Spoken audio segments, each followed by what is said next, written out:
Hallo liebe Leute, wie geht es euch? My name is Deepak and welcome to the sixth lesson and second part of Satzbildung. What is Satzbildung? Satzbildung is sentence making. In the previous video, we have learned personal pronomen. Now, what is personal pronomen?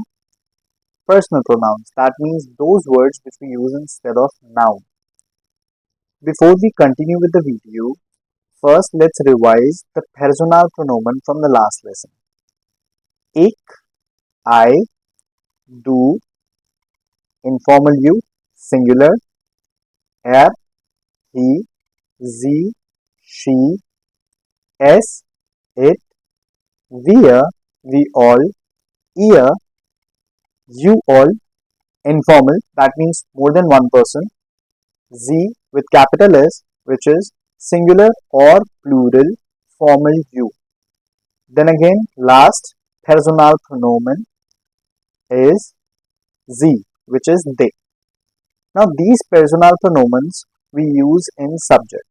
And you might have a question that Deepak, you explained me, or Deepak, you explained us what is formal you. But how do we differentiate between she and they? Just giving you the example because that is our topic for today. Our topic is Satzbildung, but in Satzbildung we are going to learn the verbs. We call it Verb-konjugation, which is verb conjugation. Now, what is verb conjugation? You might have noticed when we make the sentences in English, let's suppose to do. I do the task, we do the task, she does the task, he does the task. That means the ending of the verb gets changed according to the subject. With I, with we, with you, we use do. But with she, it, he, we use does. So do does, watch watches, go goes, eat eats. Same goes in German, but a little lengthier. Now I am going to write some verbs. As you are able to see on the screen, there is a verb called heißen, which is to be called, wohnen, to live, kommen, to come, lernen, to learn, spielen, to play, tanzen, to dance, sprechen, to speak, arbeiten, to work.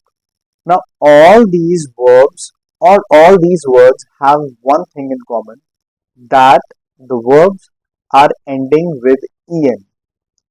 Now, in the name of verb conjugation or verb conjugation, we have to play with this ending en. Now, let's take one verb, which is wohnen. Wohnen means to live. As we know that ich or ich is called I. So, if I want to say I live in Germany, how would I say? I would say ich wohne in Deutschland or ich wohne in Deutschland. Now you guys can see that I am using the same verb, which is wohnen, means to live. I am removing n from the ending, and not only wohnen, any verb you take. In future, you take kommen, lernen, spielen, any single verb. If you are using it with ich or ich, you have to remove n from the ending. So here, ich wohne in Deutschland. That means I live in Germany.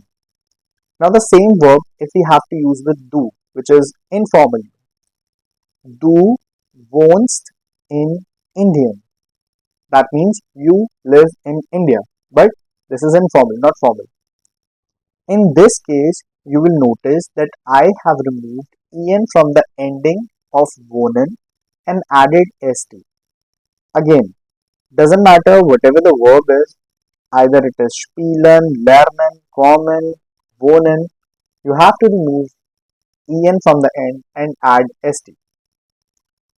Let's talk about Peter. Now Peter is a boy, so obviously I will use er for him because er means he.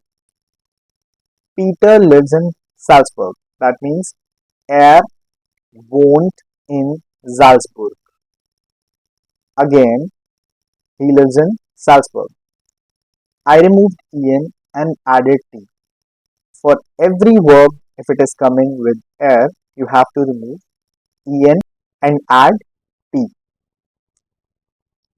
Now she. Let's suppose we will talk about Sylvia. Sylvia won't in Poland, or sie won't in Poland. Same case as er, you have to remove en and add t. Now in English, the conjugation of any verb is same with he, she and it. Same goes with German language. You either call it er won't, you call it sie won't, or you call it es won't. It is going to be so er won't in Salzburg, he lives in Salzburg. Sie won't in Salzburg, she lives in Salzburg. Es won't in Salzburg, it lives in Salzburg. With wir, let's suppose we live in USA. Wir wohnen in USA. You don't have to change anything. It will come as it is. Ihr, which means you, but more than one person, that too informal. Let's suppose I'm talking to my friend and his wife. So you and your wife, right? Du und deine Frau. You both live in Dubai. Ihr wohnt in Dubai. Again the same case, we have to remove en and add t. Formal you, Sie wohnen in Italien. That means you live in Italy. You don't have to change anything. And sie, let's suppose I'm talking about my friends. Obviously my friends, they. So they live in Brazil. Sie wohnen in Brasilien. Again, nothing to change. Now the difference between she and they, for Sylvia, I said sie wohnt in Poland. So I removed en and added t. But for friends, I said sie wohnen in Brasilien. As you can see, nothing is changed. So that means with she, we have to remove en and add t. With they, we have to add nothing and remove nothing.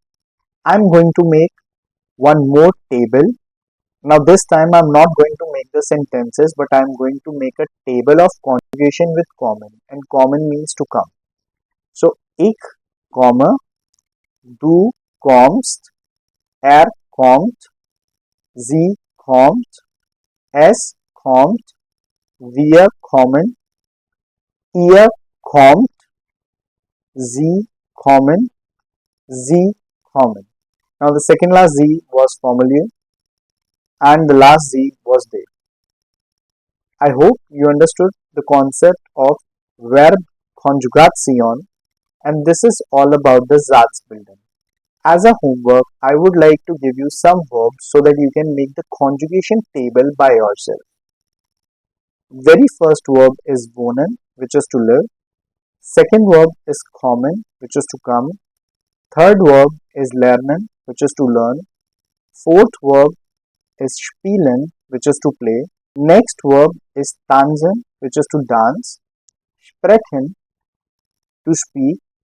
Please make the conjugation table of all these verbs, and in next lesson we are going to start with introduction, in which you will be able to make the sentences about yourself. This is all for today. See you in the next lesson. Cheers!